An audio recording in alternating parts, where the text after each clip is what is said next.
ये है the falcon and the winter soldier की हिंदी एक्सप्लेनेशन और आप देख रहे हैं बेंच वॉच्ड।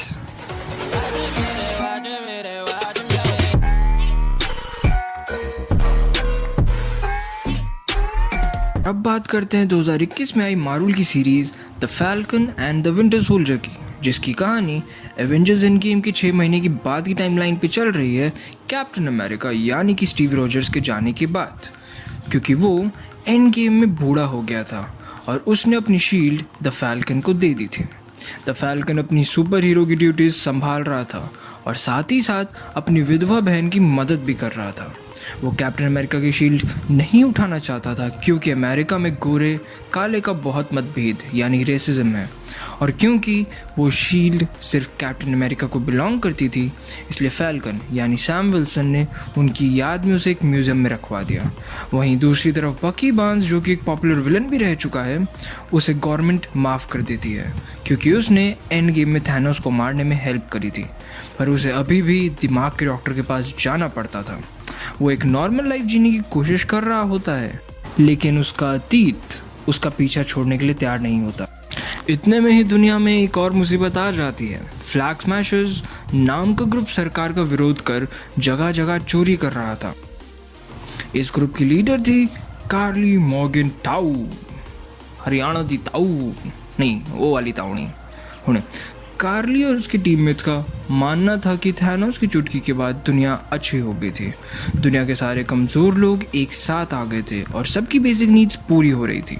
लेकिन जब आधी दुनिया वापस आ गई तो फिर से गरीब देशों का बुरा हाल हो गया और अमीर देश वालों ने गरीब देशवासियों को घर से निकाल दिया और सब सड़क पे आ गए। इस प्रॉब्लम को सॉल्व करने के लिए GRC यानी ग्लोबल रिपेट्रिएशन काउंसिल, जिसमें दुनिया की सारी गवर्नमेंट साथ आगे आती हैं और इन सारे रेफ्यूजीज़ को अलग अलग कैंप्स में रखती हैं, और ये इन सबको कुछ समय बाद अपने अपने देश भेजने वाले थे।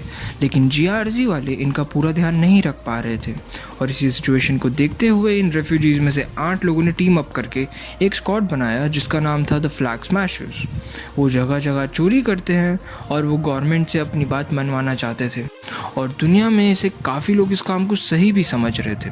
अब सैम विल्सन को फ्लैग स्मैशर्स के बारे में पता चलता ही है, और इतने में उसे दूसरी बुरी खबर भी मिलती है कि गवर्नमेंट ने किसी और को वो शील्ड देकर कैप्टन अमेरिका बना दिया है।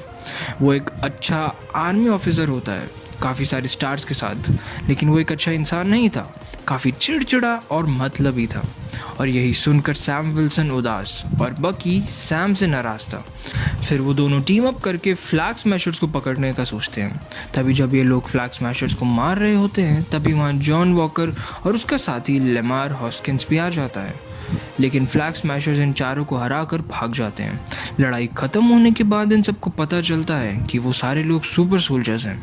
तभी जॉन वॉकर उन दोनों को अपनी टीम में शामिल होने कहता है, पर क्योंकि जॉन गवर्नमेंट ऑफिशियल था और ये बकी एंड विल्सन प्राइवेट थे, इसलिए वो डिनाई कर देते हैं।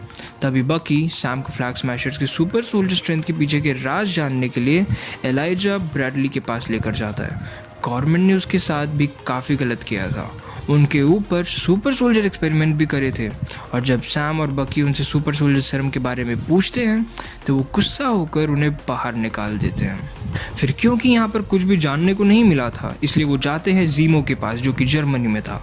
ये वही विलन था जिसने एवेंजर्स को आपस में लड़वाया था, और इसे सुपर सोल्जर सीरम और हाइड्रा के सारे सीक्रेट्स भी पता है।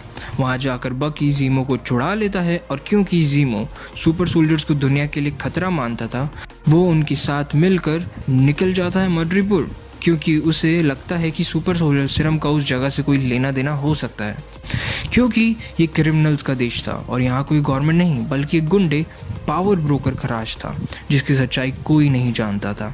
तभी वो सेल्बी नाम के क्रिमिनल से मिलते हैं, जो उन्हें बताती है कि फ्लैग स्मैशर्स को सुपर सोल्जर सीरम वहीं से मिला था, और वहाँ के बारे में और बताती है। लेकिन इतने में उन्हें सैम की सच्चाई का पता चल जाता है एंड वो उसे मारने लगती है, पर तभी कोई उसे पीछे से मार देता है। इसके बाद ये लोग आगे बढ़ते हैं और इनकी मुलाकात होती है शैरन कार्टर से।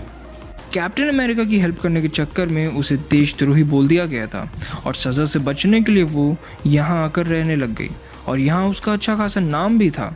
ये लोग शैरन से उसकी मदद करने कहते हैं, और वो इन्हें लेकर जाती है विल्फ्रेड निगल, जो कि एक साइंटिस्ट था, वो पहले हाइड्रा के साथ काम करता था, लेकिन फिर यूएस गवर्नमेंट ने उसे काम पर रखा। इसने ही स्नैप के पहले एलाइजा ब्रैडली का ब्लड लेकर उससे सुपर सोल्जर सीरम बनाया था। वो ऑलमोस्ट बन ही गया था, लेकिन तभी वो गायब हो गया, और जब वो वापस आया तब तक गवर्नमेंट ने वो प्रोजेक्ट बंद कर दिया था। तो पावर ब्रोकर ने उसे प्रोजेक्ट कंप्लीशन के लिए पैसे दिए, और ये नया सुपर सोल्जर सीरम काफ़ी एडवांस था और इससे किसी बड़ी मशीन की भी ज़रूरत नहीं पड़ती थी। अब विल्फ्रेड ने इसके 20 डोजेस बनाए थे। कार्ली मॉर्गनटाउ भी पावर ब्रोकर के अंडर ही काम करती थी, लेकिन इससे पहले वो सुपर सोल्जर सीरम यूज़ कर पाता, वो उसे धोखा देकर सब चुरा कर ले गई। और फ्लैग स्मैशर्स ने अभी सिर्फ 8 डोजेस लिए थे एंड अभी भी उसके पास 12 डोजेस थे, और इसलिए पावर ब्रोकर उसे ढूंढ रहा है। Power broker already flag smashers का एक बंदा मार चुका था और अब वो सिर्फ 7 बचे थे। अब पूछताछ के बाद ज़ीमो नेगल को मार देता है और वो लोग मेड्रिबोर्ड से निकल जाते हैं। रास्ते में विल्सन को एक खबर मिलती है कि डोनिया मडानी, कार्ली की माँ, मर चुकी है और अब उनका फ्यूनरल रेगा में है। सीन शिफ्ट होता है जॉन वॉकर और उसके साथी की तरफ, जिन्हें पता लगता है कि ज़ीमो अब भाग गया है। तो उसे लगता है कि बकी और विल्सन ने ही उसे भगाया है, और जॉन उन तीनों को ढूंढने लगता है। यहाँ जब बकी, विल्सन एंड ज़ीमो रीगा पहुँचते हैं तभी वहाँ वकांडा की डोरा मिलाजे भी आ जाती है, क्योंकि ज़ीमो ने टीचाका को मारा था और वो उसे खुला नहीं घूमने दे सकते थे। अब डोरा मिलाजे की आयो बकी से ज़ीमो को उनके हवाले करने कहती है, लेकिन बकी को अभी भी उसकी ज़रूरत थी। तो उन दोनों के बीच डील होती है कि 8 घंटे में वो ज़ीमो को आयो के हवाले कर देगा। और जब बकी, विल्सन और ज़ीमो फ्यूनरल में जाने लगते हैं तो उन्हें जॉन वॉकर और लेमार हॉस्किंस मिलते हैं, जो कि ज़ीमो को पकड़ने आए थे। पर जब वो उन्हें सारी बात बताते हैं तो वो दोनों भी उनके साथ मिल जाते हैं। ऑलरेडी डिसाइड हुआ था कि विल्सन जाकर कार्ली से बात करेगा और बाकी सब पीछे रहेंगे, लेकिन वहाँ जाकर मंदबुद्धि जॉन वॉकर घुस जाता है हमला करने और कार्ली भड़क जाती है। तब ज़ीमो कार्ली के पैर पर गोली मारता है और उसके पास से सीरम की बॉटल्स गिर जाती हैं और ज़ीमो उन्हें देखते ही तोड़ने लगता है, पर जॉन उस पर हमला करता है और सीरम की आखिरी बोतल अपने पास रख लेता है। इस सब के बाद जॉन और डोरा मिलाजे ज़ीमो को पकड़ने उसके घर आते हैं एंड वहीं जॉन डोरा मिलाजे की एक लेडी से बदतमीजी करता है और बहुत मार खाता है, और इस केओस में ज़ीमो वहाँ से भाग जाता है। इसके बाद जॉन को रियलाइज़ होता है कि वो बहुत कमज़ोर है और वो सुपर सोल्जर सीरम्स लेने का डिसाइड करता है। वहीं कार्ली सैम विल्सन से बात करती है क्योंकि उसे लगता है कि वो एक अच्छा इंसान है, लेकिन इतने में विल्सन को पता लगता है कि जॉन ने बकी को मारने के लिए एक ट्रैप बिछाया है। जॉन अब एक सुपर सोल्जर बन गया था, इस लड़ाई के दौरान वो सब जॉन को मारने की कोशिश करते हैं।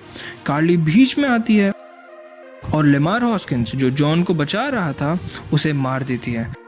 लेमार की डेथ से जॉन बहुत अपसेट हो गया था और वो फ्लैग स्मैशर्स का पीछा करके उनके एक बंदे को बेरहमी से पब्लिक में ही मार देता है।